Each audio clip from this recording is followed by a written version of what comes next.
Hi there. Welcome to the SoberCircle channel. Enjoy this speaker tape. Thank you, Herbie. Good morning. My name is Paul, and I thoroughly enjoy being an alcoholic. I enjoy it since you found me and sobered me up and cleaned me up and convinced me that you'll keep me sober another 20 years as long as I keep doing the things, helping you do the things you're doing. And God Almighty, I used to think it would be difficult to stay sober. Can you think of anything easier than staying sober this last weekend? I mean, isn't this a beautiful day and a beautiful way to stay sober? Have you had a good time?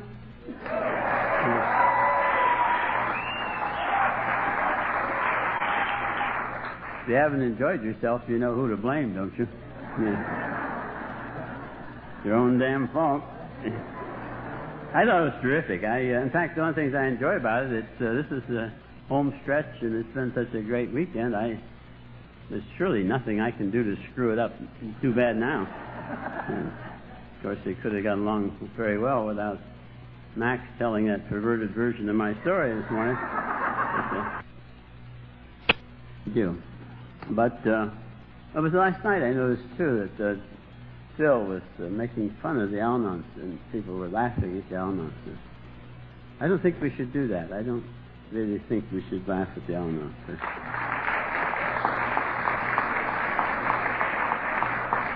Well, thank you, Al-Anons.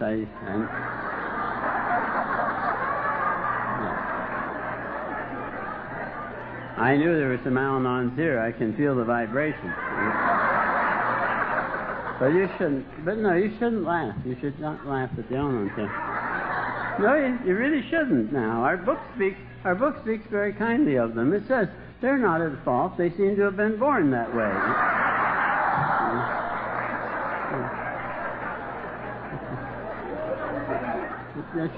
You shouldn't laugh now. I mean, you really shouldn't laugh. As a matter of fact, in fact, some of you should look into that Al-Anon program. I understand that. I've been talking to people over the weekend, and there are a few people around that have a little trouble making our program. Now, this Al-Anon program, it has all of our steps. Did you notice? They have all our steps. They have our traditions. They've stolen some of our slogans. Sometimes they even read some of the book, and they have our whole program. They've got the whole thing. And they can drink, too.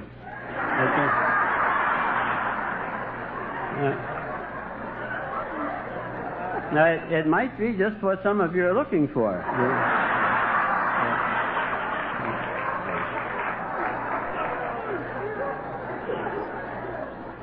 It's true that we get some of our best customers from Al-Anon. And if we really got them fooled, we have them convinced that when they come to AA, it's a step up. God, and if you're new in AA, you realize you are already at the bottom of the social ladder. It's not, any place you go from AA is up, but it's not up to from Al-Anon. And as a matter of fact, if you really want to insult an alcoholic who's really going crazy in a relationship with another alcoholic, you suggest that they go to Al-Anon. Me go to Al-Anon? I'd rather go crazy.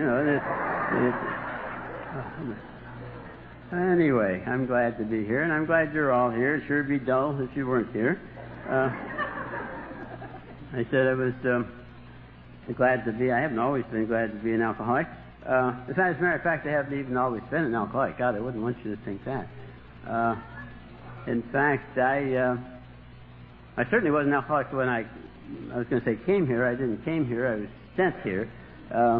I wasn't even sent here. It was just that this was the only place I could come to get a pass to get off the nut ward. I was on the nut ward of the hospital I was on the staff of. And it's a very boring place to be. I mean, in fact, I didn't know how to act on the nut ward. I knew how to act if I had a stethoscope and acting as a doctor. They teach you that in medical school, but they don't teach you in medical school how to act on the nut ward when you're on the wrong end of the stethoscope. But, it was very boring. I went around and I tried to help the other patients. Some of them acted like they didn't even want any help. And but it's a very boring place. You have a hard time finding things to do. They had a weird theory there. They had a strange theory on that nut ward. They tried to convince me that the quality of my life would be improved if I'd learned how to make leather belts. That made no sense to me at all. I don't know how my life would be improved in any way if I learned how to make leather belts. I didn't understand the theory, and besides, I didn't understand the instructions. But that was not my fault. I've always known that if you don't understand a thing well enough that you can explain it to me so that I understand it, then you don't really understand it all that well. And that stupid occupational therapist had already explained it to me 3 times, and I wasn't going to embarrass her by asking her a 4th time. And that was a strange thing, too. I went to these AA meetings just to get off the nut ward, and I've been to every AA function I can think of since. I love to go to AA functions, roundups, conferences, conventions, even social events, anything. And yet I've never been to one yet where they had a occupational therapy booth. And yet for some reason or other, I went to a few of these AA meetings, and I went back to that nut ward, and I made the most beautiful pair of moccasins you've ever seen. Pair of moccasins and a half a wallet. And my moccasins were terrific. They were good moccasins. They really looked good, and the workmanship was terrific, and they felt good, and they wore good. I used to wear them every chance I got. And when the tongs would break, I'd repair them and patch them up, and they 7 years, lasted 7 years. I was able to wear those moccasins every chance I got. And when they wore out, I felt bad. Not bad enough to go back and make another pair, but I did enjoy those moccasins. Apparently, as a matter of fact, Max apparently was concerned about my maybe going back and getting another pair, because for my 7th AA birthday, she had my moccasins bronze. And I love my bronze moccasins. I just think they're terrific. As long as I remember where they came from, I won't have to go back and make another pair. I just love them. Even though they're not nearly as comfortable anymore, but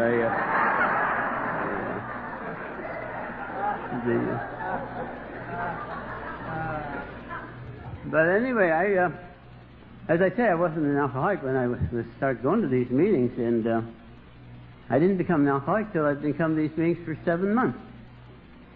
That's where you get alcoholism. You get it in meetings like this. It's a contagious disease. People think you get it by what you put in your mouth. No, it's by what you let go in your ears. And if you're here today and you're not really, really, really an alcoholic, be real careful what you listen to. It's a contagious thing. So we pick it up in places like that. That's why I always identify all the alcoholics. I always say, please raise your hand, And you can't speak unless you identify yourself as an alcoholic. That's so that if somebody gets the disease, they can't blame you and say they weren't warned. In fact, this is the alcoholics are. In fact, you go down to the local bar, one of these places, walk in and say, I'm running a survey. Will all the alcoholics please raise their hand? You won't get the same response there. In fact, they won't even think you're very damn funny. There aren't any alcoholics in the bars. Alcoholics are all in meetings. They spend Sunday morning at meetings. And this is where I got my disease. I came to one meeting too many. I wasn't an alcoholic at all when I came here, and after 7 months I was just alcoholic enough to stay. And I've become more alcoholic since. And in fact, I think I'm a lot more alcoholic today. In fact, everything I see with all the research workers, God bless the AA research workers. They keep testing the waters out there, see if it's any safer to drink now than it was when I came in. And from what I see, I'm more alcoholic now and more allergic to alcohol now than I was when I quit drinking. And I don't intend to test that theory. I'm just willing to let them test it and watch what happens to it. I've never seen one of them yet come back and say that they found anything better, that alcohol is working on them any better than it was. I always did feel that I reacted abnormally or unusually to the drug alcohol. And that's not difficult for me to conceive of. I've been around medicine since I was 4 years old, and every medicine I know. I grew up in the drugstore, and then I ended up in medical school, I ended up as a pharmacist first, and I didn't like being a pharmacist. People didn't seem to think that was such a big deal. People weren't very impressed with me having a pharmacy degree, and I thought they'd be more impressed if I had a medical degree, but it was depression, and my family didn't want me to be a doctor. They wanted to stay home and work in a family drugstore, so there was no money or funds for me to become a doctor. So my answer to that problem was to marry the girl next door and suggest she work my way through medical school. And she did, and I did, and I got a doctor, but people weren't very impressed with that either, and I thought they'd be more impressed if I had a specialty degree. So I said to her, "You're doing a good job, kid. You keep on working, and we'll get us a specialty degree." And she did, and I did, and I specialized in internal medicine. That's where you treat the medical problems of adults. You don't do any surgery, can't stand the sight of blood. Don't treat any kids. Can't stand kids, for God's sake. You just treat adults. And that's all adults want when they come to you. They want two things. They want a label. They want to know, what's wrong with me, doc? You know, give them a name. You got Icus Sulabicus. Oh, I got Icus Sulabicus. Thank you. Now, what are you going to give me for it? They want the other thing. They want a label, and they want a pill. A label and a prescription. And that was my specialty. I was good at that. No matter what was wrong with you, I could give it a name. And I had a pill for it. And I had a pill for every ill. And it happened that I was sick a lot. And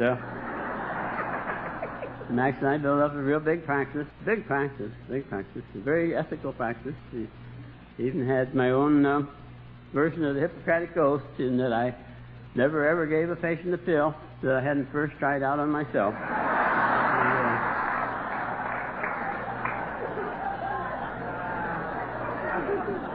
Well, from the way you laugh, it would sound like you thought I abused them, and I never abused any pills. And in fact, you ask any doctor at all, ask any doctor how the patient got hooked on his pills, and it'll always be the same. He'll always tell you the same. They abused their pills. They abused them. I never abused any. In fact, I don't even know how you abuse pills. You throw them against the wall, slap them on, beat them up,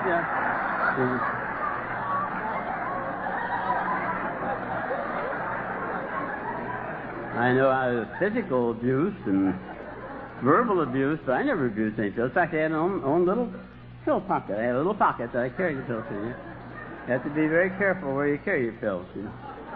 Can't carry them in with your change. Somebody say, "You got change for your quarter?" You say, "Oh, yeah, here you go." And you go, and I say, "Oh, you're carrying empties all around your hand." Or you put them over in this pocket, and you go to get the keys to get in your car, and you go like that, and you throw the Quaalude running down the hall, you know.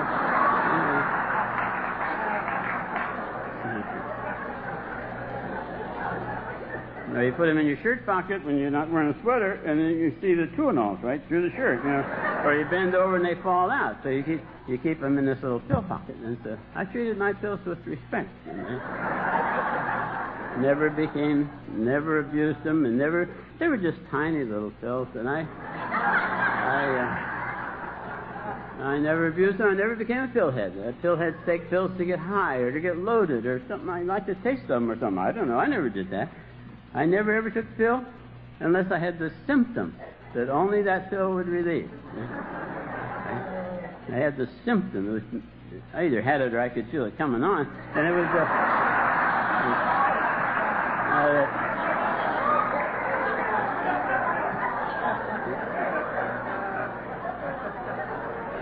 that's true. Every pill I ever took was medically indicated at the time and taken according to directions and prescribed by a doctor. And dispensed by a pharmacist. I bought my pills, like Max, I bought my pills by the thousand. Can you imagine that woman buying 1,000 Librium and taking one a day? Why would anybody take one a day? That's like somebody that had one drink, for God's sake. You can tell she's weird. But I shouldn't talk to her. Max is fine. She's terrific. As a matter of fact, less than a month. The 2nd of next month. Max and I will celebrate I don't know how we'll celebrate, but we will have our 48th wedding anniversary.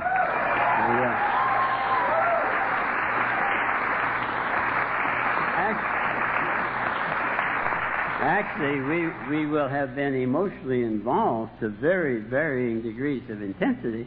We will have been involved with each other for over 60 years. And who is right, you know. Yeah. Matter of fact, as I've often said, the young people today, they just don't have what it takes to put together a relationship like that. Young people today don't have what it takes to put together that kind of relation. They don't have it. For one thing, you've got to be very, very old.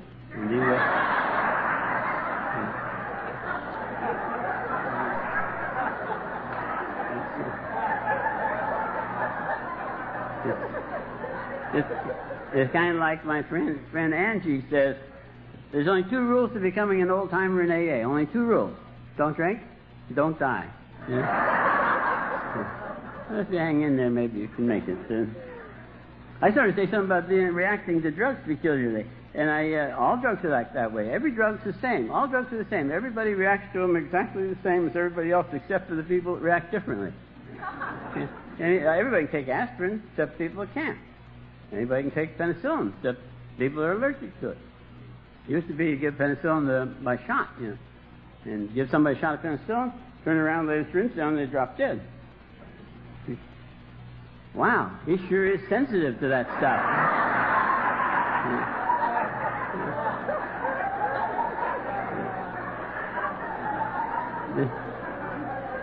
He's a weak-willed son of a bitch, isn't he? Yeah. Wouldn't you think if he couldn't handle it any better than that, they'd just leave it alone,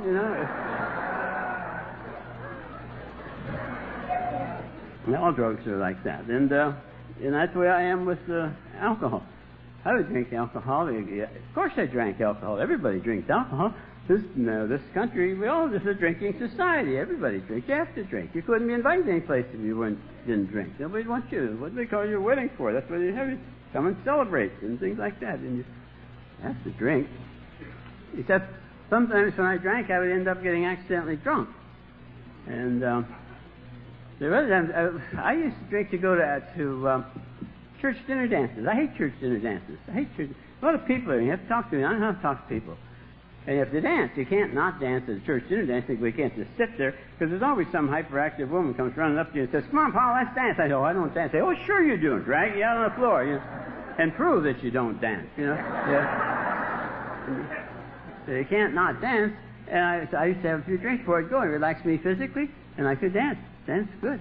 Relaxed me mentally, and I could talk to people. But it seems like as time went by, the two got out of sync.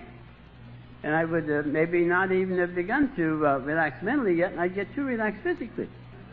It would affect my tongue or my mouth or something, and my speech, and I would talk very slowly and deliberately so nobody would notice. Or I would trip and stumble, or I would trip when there was nothing to... I would find myself lying there on the floor. Lying on the floor. And my brain would say, "Get up, you fool. People will think you're drunk." And my body would say, "What do you mean, get up? We're paralyzed from the ears down."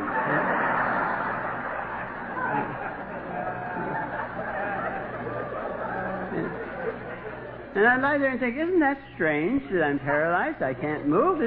Isn't that odd that we can't move here?" And I thought, "Isn't that odd that alcohol affects us that way?" And I would lay there and mentally, I would leaf through the pages of Goodman and Gilman's textbook of pharmacology under ethanolism, looking for toxicology of ethanol and effects of. And I never could find paralysis from the ears down. And I thought, someday I'm going to have to ask somebody about that, why I react so peculiarly to this drug. I never found anybody to ask.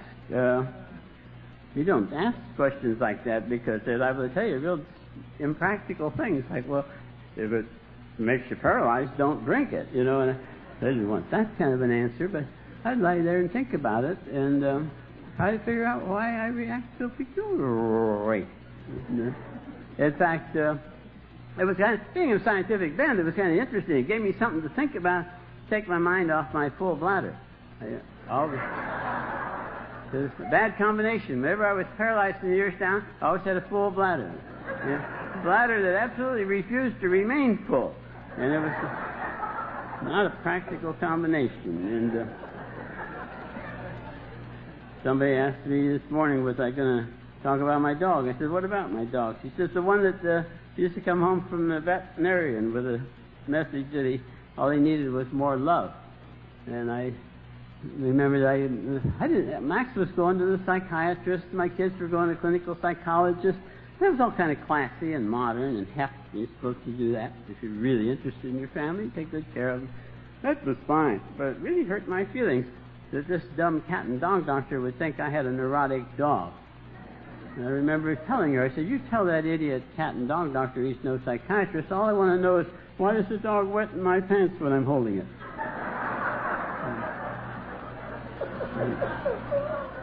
Strangely enough, that dog hasn't wet my pants since I joined AA, you know.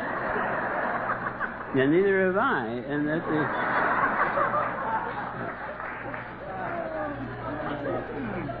we're both getting better. And the other thing about this drinking, sometimes I would have relaxed physically. I wouldn't have even begun to relax physically, and I'd get too relaxed mentally. It's as if alcohol was the solvent that dissolved all the adhesiveness that held all my brain cells together. And my mind, morally and emotionally, just went, and I fell apart. And it would be like I would be drinking, and my brain cells would all get together, and they'd say, oh, what the hell, he's drinking anyhow. Let's take the night off. And they'd go on home, go to bed. You know? And my body would go on doing things. You know? And in the morning, I'd try to figure out what my body had been doing when my brain was home in bed. And I never did figure out how to recall things that weren't recorded at the time that they happened. Seems in retrospect that the longer I drank, the harder it was for me to predict what was going to happen when I drank. But that didn't keep me from drinking. I turned my will and my life over to the care of alcohol day after day. And alcohol and pills and drugs. Every time, way back in pharmacy school, I found out I didn't have a drinking problem, I had a sleeping problem. I found out that I couldn't sleep at night. It was just critical that I sleep at night. Something horrible would happen if I laid there awake at night. I'd go to school all day, work at the family drugstore all evening, study till midnight, 1, 2 o'clock, go to bed. I'd lay there and I'd be half awake and half asleep, and in the morning I'd be both tired and stupid. And I found out that I could drink a couple of beers at the end of the study period, jump in bed, sleep real fast, and wake up smart. And I got honor grades in pharmacy school and honor grades in medical school and did all these things. So, but the moment I couldn't use sleeping pills because they didn't work till the next day. But a couple of beers just worked fine. But I didn't realize that when I drank in order to get to sleep, I was now using a chemical in order to solve a living problem. That's not social drinking when you're using alcohol to solve a living problem. And it's better living through chemistry. That's what it is. And I found that through the years, every time I used the chemical to solve a living problem, it worked. The only problem was that as it worked for a shorter and shorter period of time and had to be repeated, or it took more and more of it to get the same effect. And also, it had a side effect, which meant that I had to take some other chemical to counteract the side effect of the one I was taking, so that my disease was progressive in all three of those categories. And that's why I had to switch to other pills. I remember that the more I took in order to sleep at night, the harder it was to get up in the morning. So finally I had to take pep pills to get up in the morning. And I'm very indebted to pep pills, appetite appeasers, we call them. And I started with and had the upper and a downer in it. And one day I said to myself, why are you taking a pill with a downer in it when you're trying to get upper? So I left the downer out, was taking straight amphetamines.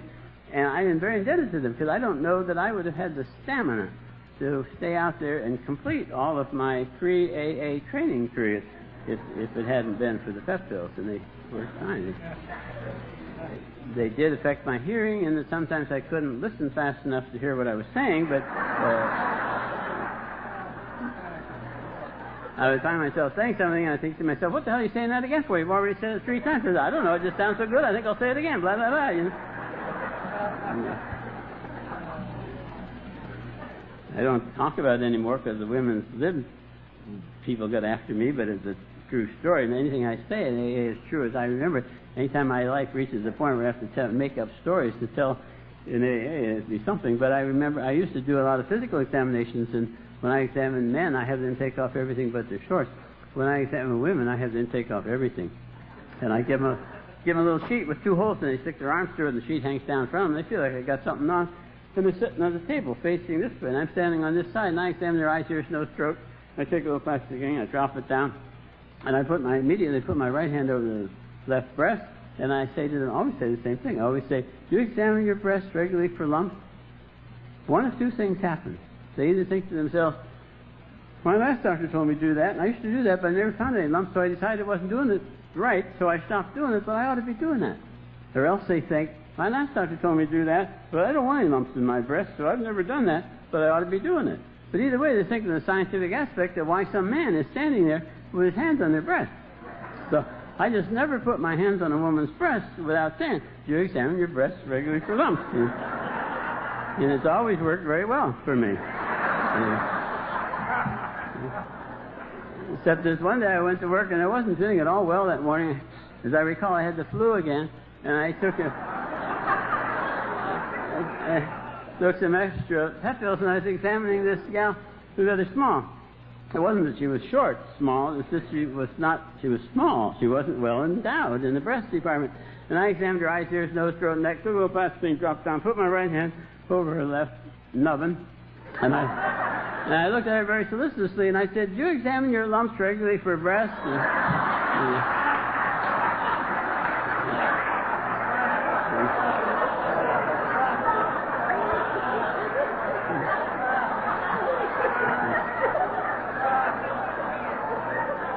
I've often wondered whatever happened to her. I have the feeling I'm going to meet her in AA someday. So I ended up in the nut ward, and from there I went to some of those A&A meetings, and I thought I'd go to enough of them to get the passes or to get enough brownie points to get out of the nut ward. Because happiness on the nut ward is having a happy psychiatrist. You do almost anything. They have a certain element of control over you. And I did, with my discharge button, and got out. I had no intentions of going back to the thing. But as Max was saying this morning, she liked the meetings. And once I found out she liked them, then I could use that against her. Because whenever she acted smart, then I would decide I wasn't going to go to the meeting anymore on Saturday night. And I don't know if you've ever tried. She went off. She did something she couldn't do. She got in the car and drove down to Laguna Beach from Anaheim on the freeways and all that stuff, which she couldn't do. But I don't know if you ever tried that, staying home on Saturday night drinking while your non-alcoholic wife is off laughing it up at the AA meeting. I found it kind of boring, and I'm the one who, when I had the convulsion and she took me to the hospital, I wouldn't stay unless she stayed in the bed next to me. Can you picture that? This big shot doctor has a patient in the hospital he's on the staff of, and he won't stay overnight unless this mommy wife stays with him. So very independent, but very dependent. And so I went back to the meetings just to be with her. In 7 months, I turned into an alcoholic. And there were a lot of things that happened that caused that. One was that I heard somebody say they said it themselves. They said I was judging me by my intentions, and the world was judging me by my actions. And I was sorry they said that. Because I am one of the best intentioned people you'll ever meet. But if I looked at just my actions, I didn't like what I saw. And it was about that time that it's very important, I think, it was right about that time that somebody said, put it right out. They said, I'd rather be in AA by mistake than out there by mistake. And that has affected my program to this day. Because at that time I was making lists of things that you had done that I hadn't done, that I thought once the list was long enough would somehow prove that indeed you were alcoholic, but certainly I wasn't. You couldn't not do all those things that you've done and still be alcoholic. And I was also making a list of things that were wrong with AA, because I realized that once you knew I didn't belong here, you'd ask me what I thought of it as I was leaving it. As a matter of fact, I still have both lists, even where they are. Nobody's asking for them. But I'm really impressed. This is a disease, and I'm fascinated by what this disease does to those of us who are allergic to alcohol. I'm fascinated by drunkalogs. I'm just fascinated by what alcohol does. Not only to us who have the allergy, but those who love those of us who have the allergy. I enjoy not only the drunkalogs, but the alcohologs. Anything more fascinating than what alcohol does to us, what's even more fascinating is the recovery. recovery. It's the only disease I know wherein when we get well, we're weller than we were before we got sick. We get weller than well. It's fascinating.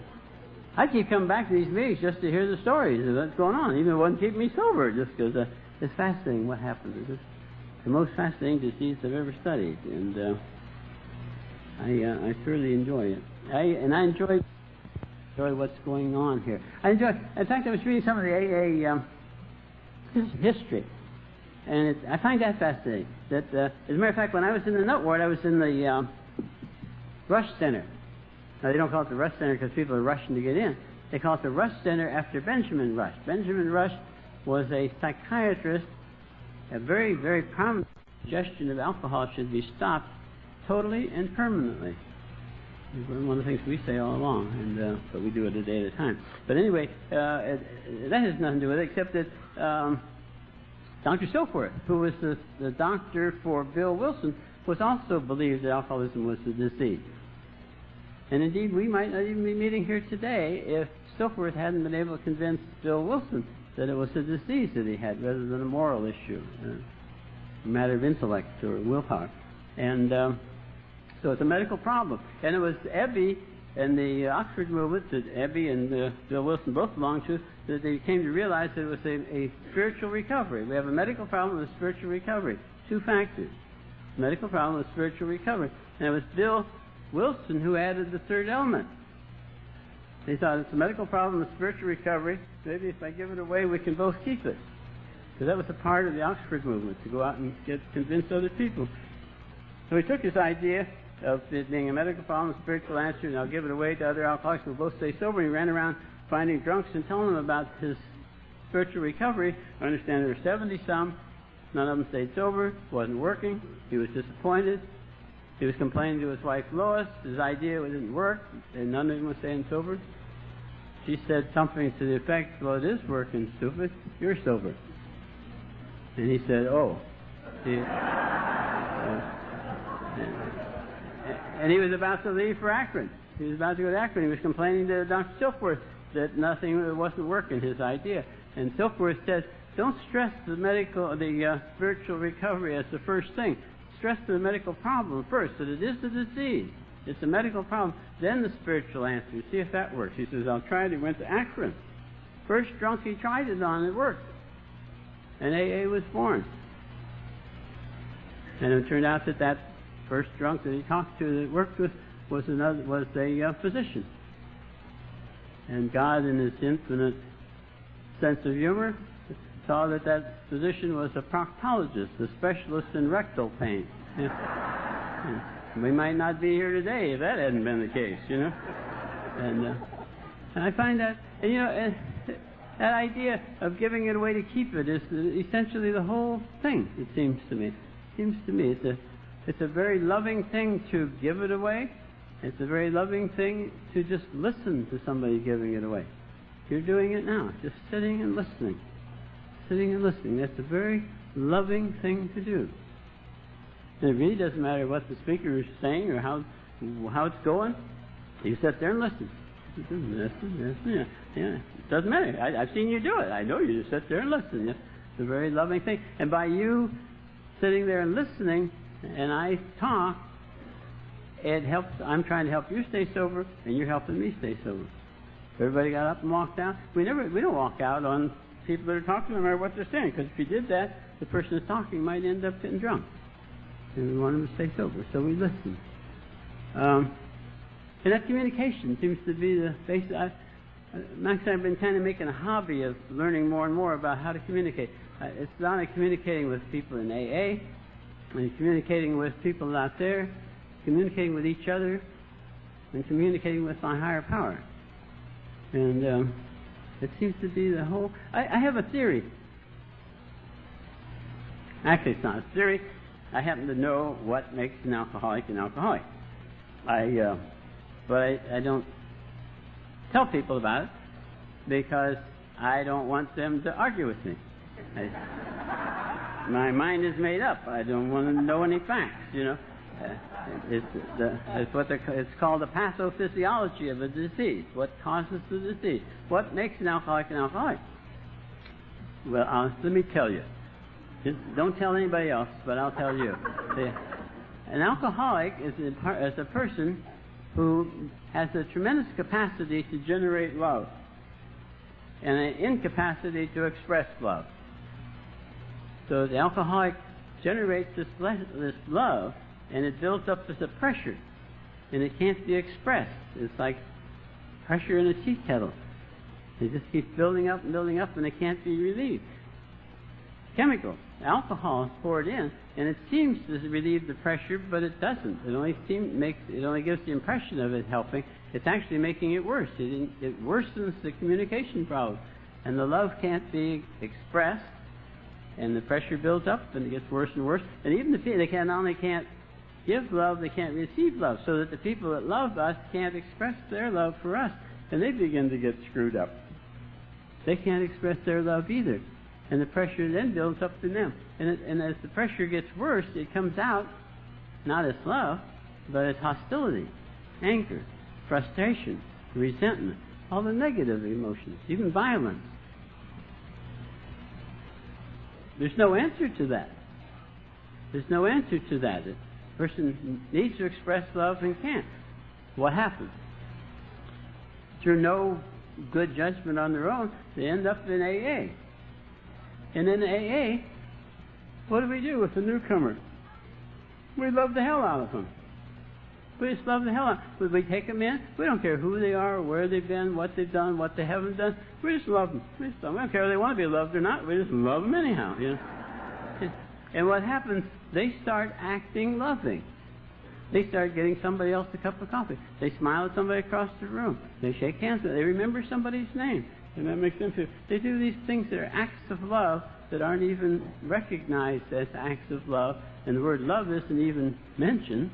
And it ends up the newcomer in a matter of days, weeks, months, they're sober. They don't even know why. But they've been acting loving. And then we literally love the hell out of a hellish life. And to me, that's the way AA works. And this idea of communicating is that Max was talking about it this morning. It's a very loving thing to try to communicate with the person you're living with, or the people in your own home. It's fun to try to treat the people in our home the way AA treats newcomers. Wouldn't it be great if we could treat everybody we meet throughout our lives as newcomers, the way AA treats newcomers? And I even try to do loving things. I remember a woman in our morning meeting said that she wanted to be more loving, so she asked her sponsor how she could be more loving. And the sponsor says, don't try to be more loving. She says, don't try to do loving things. She says, stop doing something unloving. Well, she always hated to, she was always yelling at her kids. Always yelling at her kids. She yelled at her kids the most when she picked up the papers, morning papers, scattered all over the house. She picked it up. She was yelling at the kids. She made up her mind. From now on, she wasn't going to yell at the kids when she picked up papers. Yell at them all the rest of the time, but she wasn't going to yell at them when she picked up papers. She got in the habit of picking up papers, not yelling at her kids while she's picking them up, and she felt so good about it, she was looking for other things she could do and not yell at the kids. And so I find it just looking for little things. So these little things that seem lovely. For instance, like Max likes to wake up to a hot cup of coffee.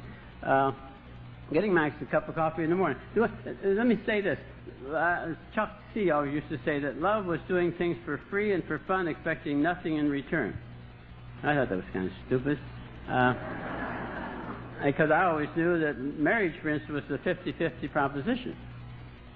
Now, that was one of the dumbest things I ever learned in my life, that marriage is a 50-50 proposition.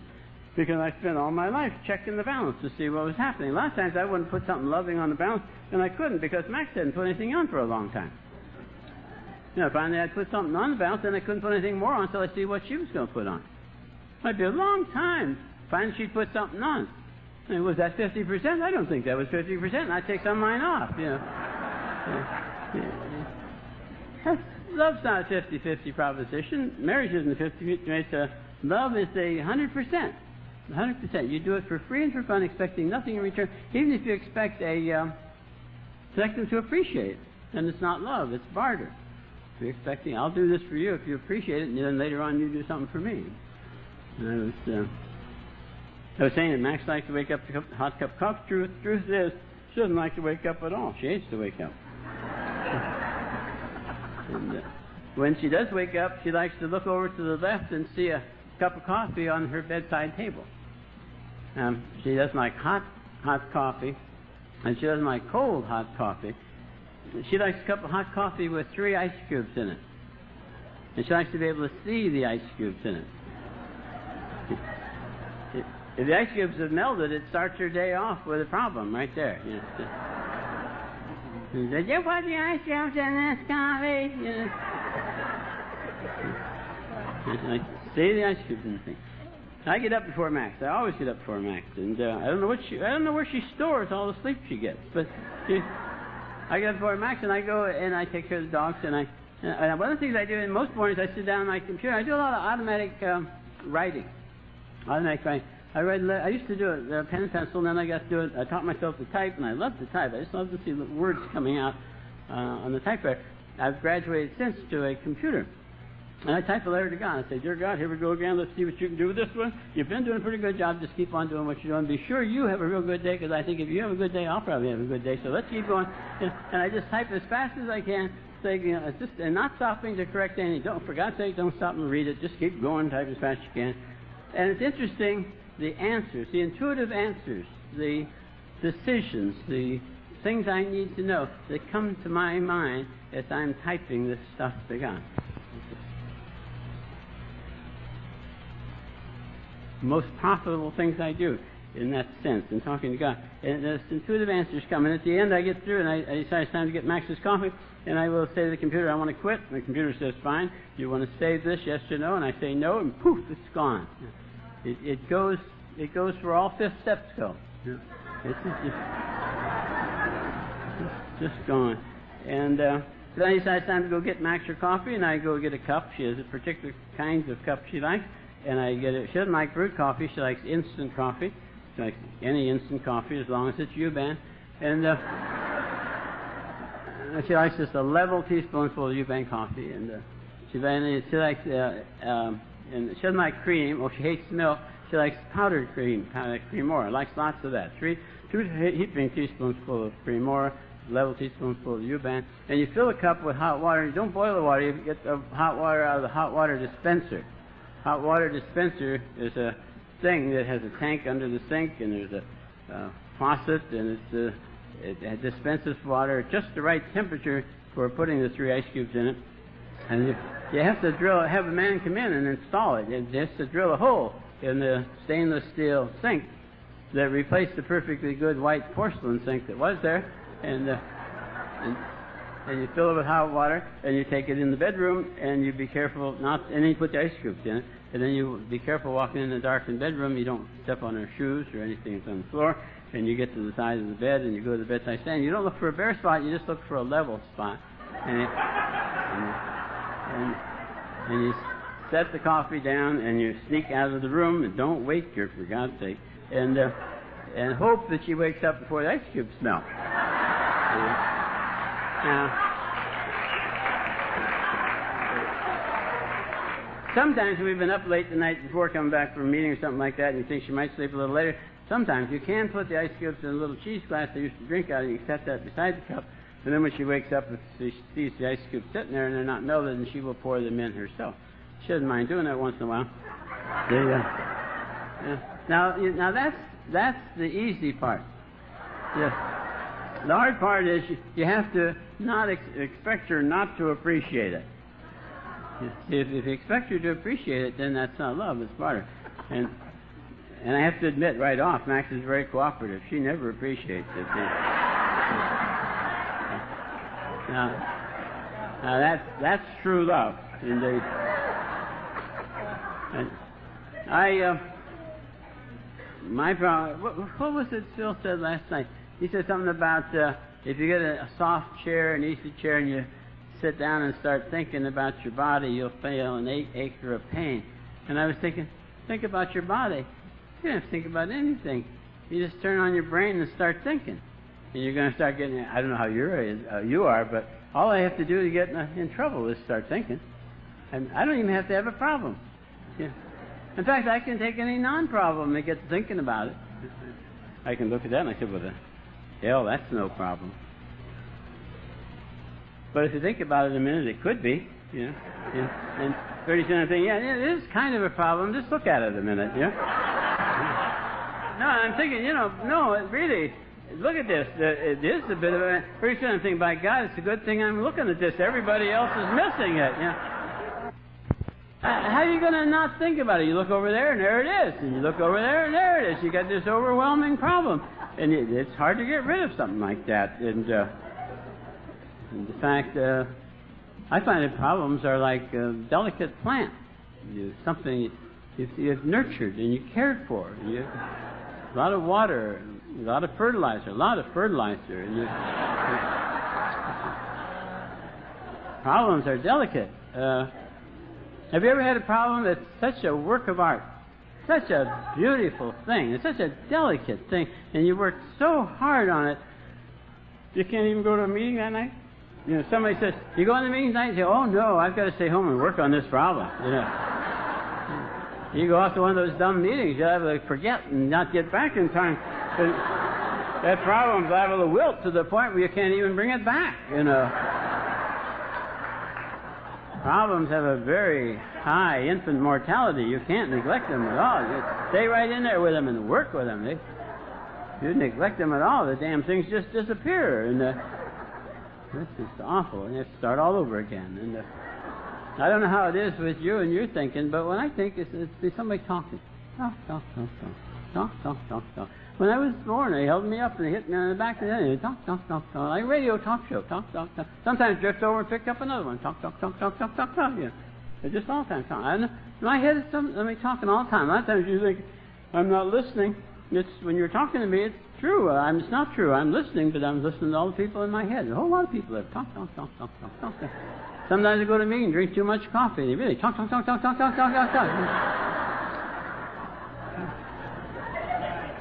I go home, want to go to my body wants to lie down and go to sleep. My brain says, no, let's lay here and talk about it a while. Or even in the middle of the night, I'll be sound asleep, and they'll say, hey, wake up, we want to talk to you.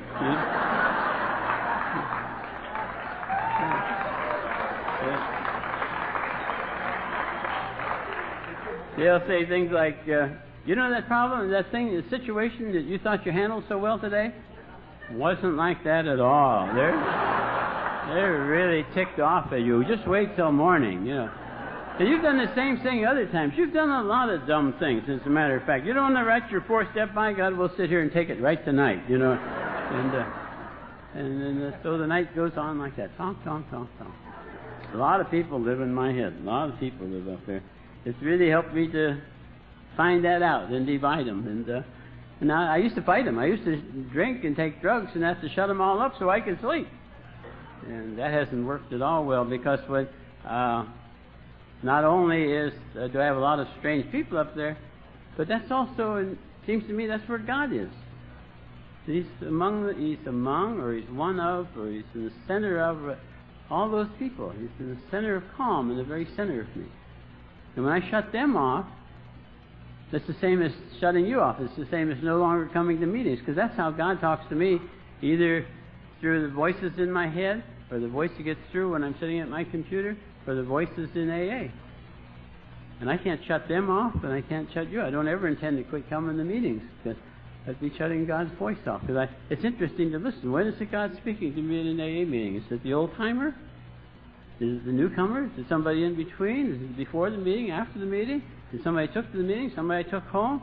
Was it when I'm cleaning up in the kitchen? Or, whatever. The same with the voices in my head. I don't get mad at them anymore. I'm glad that you can't hear them. As I heard somebody talking about it at my home group last Wednesday night, and she says, it's a good thing I didn't have 2 loudspeakers on my head broadcasting all those voices in my head. It would have been tremendous if you'd have heard all the stuff that goes on.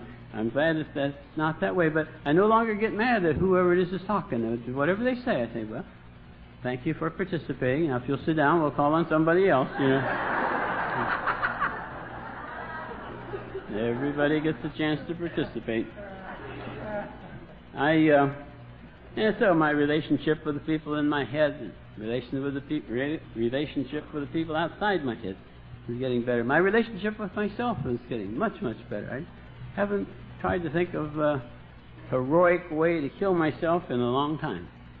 And my relationship, as I say, with my higher power is there. And that's such an understatement to say my relationship with my higher power is better.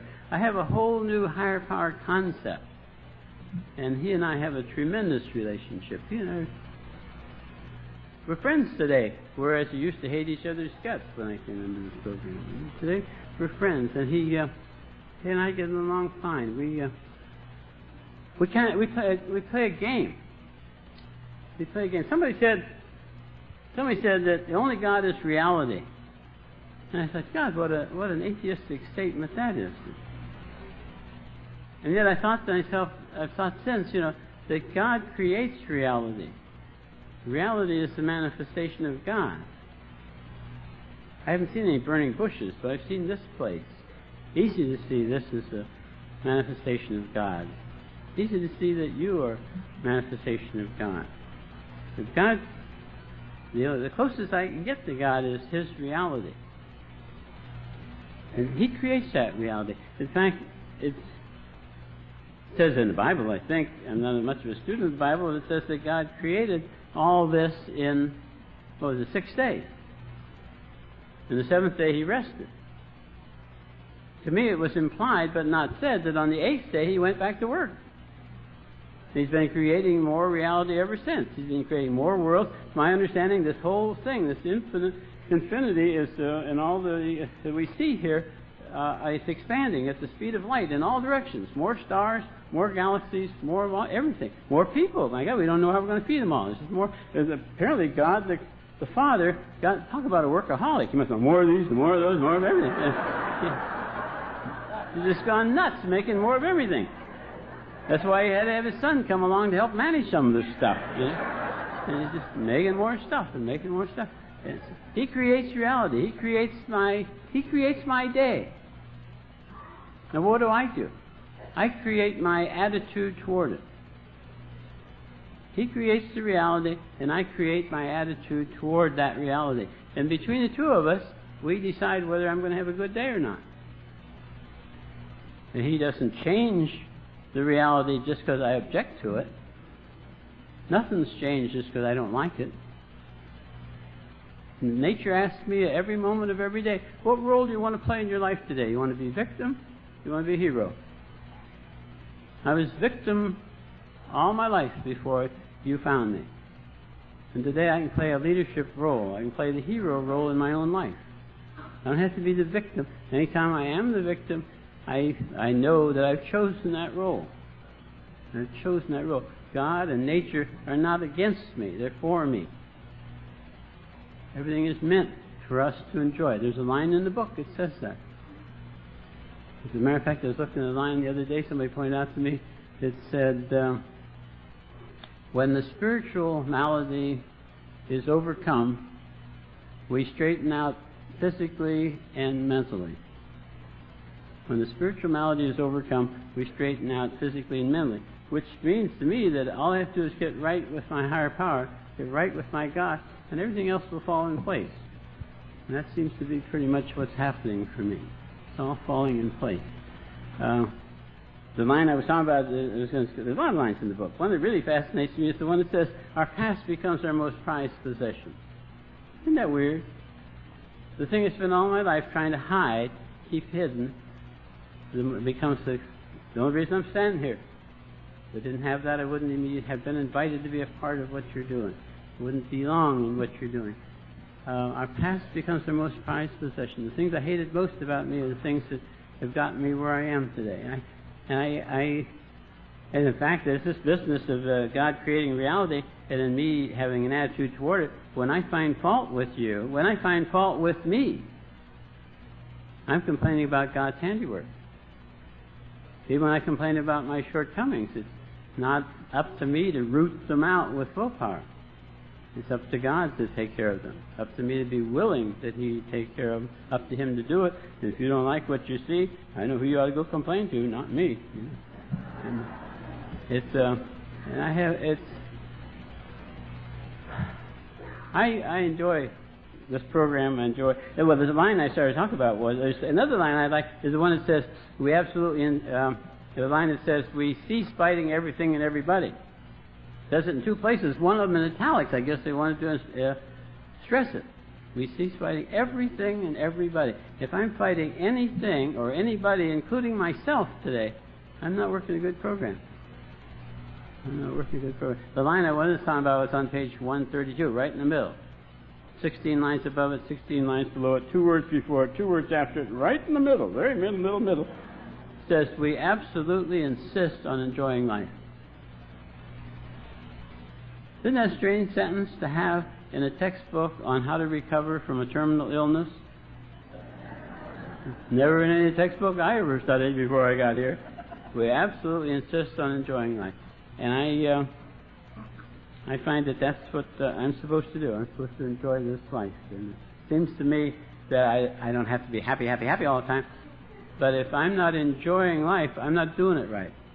If I'm not enjoying this program, I'm not doing it right. If I'm not enjoying my sobriety, I'm either not doing it long enough or I'm not doing it right. I have a great relationship with my higher power, and it's not his fault if I don't enjoy it, it's mine. In fact, my higher power is working so well for me these days, it's become kind of routine, and he's not nearly as busy. One of the things is I don't give him a list of things to do and a list of things I want to be sure not let happen today. I kind of let him on his own. In fact, a lot of people, I'll say this and then I'm going to sit down. I'm going to force myself to sit down, so help me God. People say they don't know how to find God's will. I found a way that works real well for me. On a day-at-a-time basis. In fact, that's the way I stay sober. I just don't drink today. I used to drink many yesterday, and I'm going to drink tomorrow, but I don't drink today. In fact, I wouldn't be able to not drink today if I didn't know I was going to drink tomorrow. But when tomorrow gets there, I'll check the time, and if it's today, I won't drink today. And the way I find God's will for me is I give Him a day. I tell Him in the morning, okay, God, here, you take this day. You just take this day. I'm not going to tell you anything to do with it. You're on your own. Do anything you want. You may come into my life today, whoever you want to come in. You have them say whatever you want them to say. You have them do whatever you want them to do. You have happen whatever you want to happen. You just take the whole day and do anything you want with it. And whatever happens, whatever people say, whatever they do, I'll know that's your will for me this day. And it scared the hell out of me the first time I did that. And yet, whatever that day, and then if I don't work it out well that day, I start over and do it over differently the next day. And this is the land of beginning again. If we don't like our life, we just start over. We just start over the next day, or we draw a line and start over right then, start a new day. The land of beginning again. We always live our lives over right if we don't like the way it's been going. And if you don't have a higher power that you can work with like that, use mine. Use mine. He got a lot of free time now. He does, and you don't even have to ask me about it. Just go ahead and use him. Tell him I sent you, and if it doesn't work out, let me know about it, and I'll speak to him about it. But other than that, I won't. But I think the whole moral of the whole thing, I think, is we're supposed to enjoy sobriety. Sobriety was meant to be enjoyed. Life was meant to be enjoyed, and it just seems to me we should enjoy life whether we like it or not. Thank you all very much.